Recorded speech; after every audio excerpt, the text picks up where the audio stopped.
LeBron James, it sounds like what he describes is accidental basketball.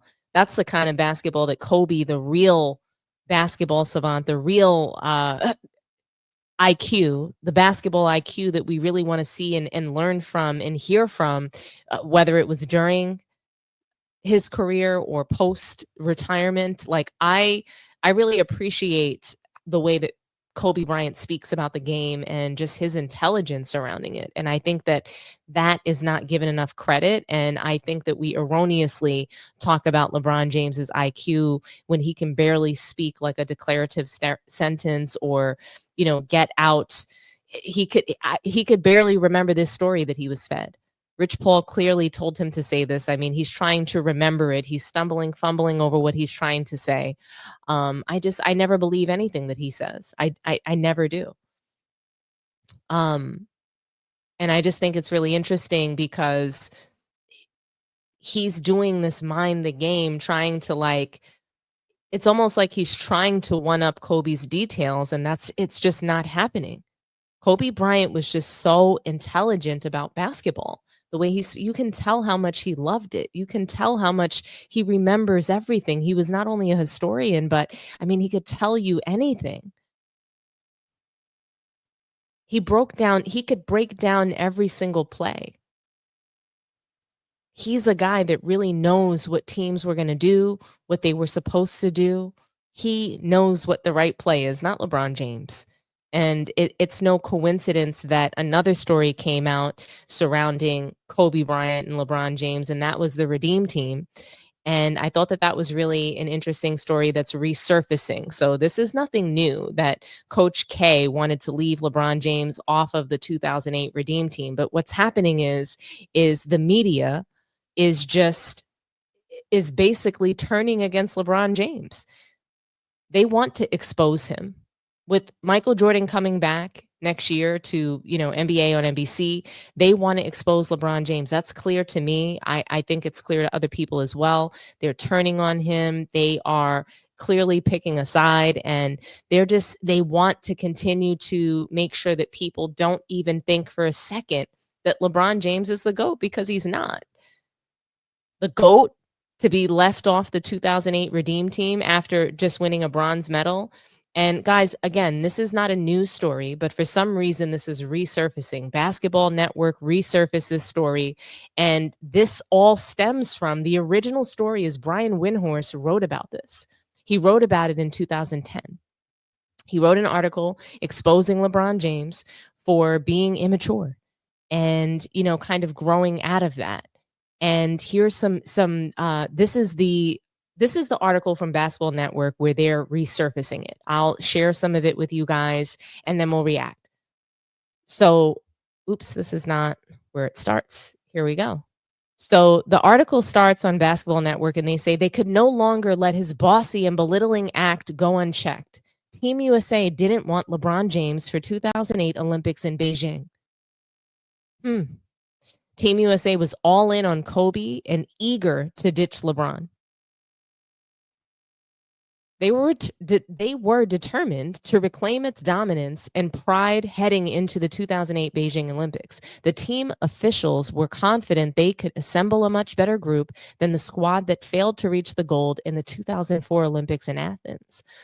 All the stars in their prime were on the drawing board except for one, LeBron James. According to revered NBA insider Adrian Wojnarowski, Team USA wasn't just planning to muster an elite group of players. They also wanted to ensure that they pick those who have the right attitude and mentality. Based on their assessment, James didn't qualify in the latter. The article continues, Woj revealed that Team USA was firm and clear about the team camaraderie and culture they wanted to build for the 2008 Olympic team. That meant they would have zero tolerance for the immaturity and diva-like behavior of James. When the mandate had been to gather these immense egos and get the NBA's greatest players to fit into a program, no one had a more difficult time meshing into the framework than James. Other players made it a point to learn the names of staffers and modestly go about their business without barking orders and brash demands. Behind the scenes, officials had taken to calling James's inner circle the enablers. No one ever told him to grow up, Woj added. No one ever challenged him, and yet James was still a powerful pull for his teammates, and everyone had to agree they could no longer let his bossy and belittling act go unchecked. These weren't the Cleveland Cavaliers, and Team USA wasn't beholden to him. The article continues. Team USA doesn't need LeBron if Kobe's there. Due to the potential complications that could arise from including LeBron in the lineup, Team USA was prepared to exclude him entirely from their plans. The team felt assured that Kobe Bryant, who was coming off his MVP season that year, would serve as the ideal leader for their squad. They figured that, unlike James, Black Mamba boasted an impeccable reputation as a responsible and dedicated player. With that in mind, Team USA was confident that Bryant, at the helm, they would be well equipped mentally to tackle their most significant challenge yet. No one could stand James as a 19-year-old in the 2004 Athens Olympics, nor the 2006 World Championships, the NBA guru divulged. Officials feared James could become the instigator of everything they wanted to rid themselves for the 2008 Olympics. For as gifted as James was, Krzyzewski and Colangelo subscribed to a belief that Kobe Bryant joining the national team in 2007, they could win a gold medal in 2008 with or without LeBron James. Wow. The article continues. Team USA had to get Jason Kidd as Bron's babysitter. That season, James finished the season with another remarkable tally of 30 points, 7.9 rebounds, and 7.2 assists. He was also one of the league's strongest MVP candidates.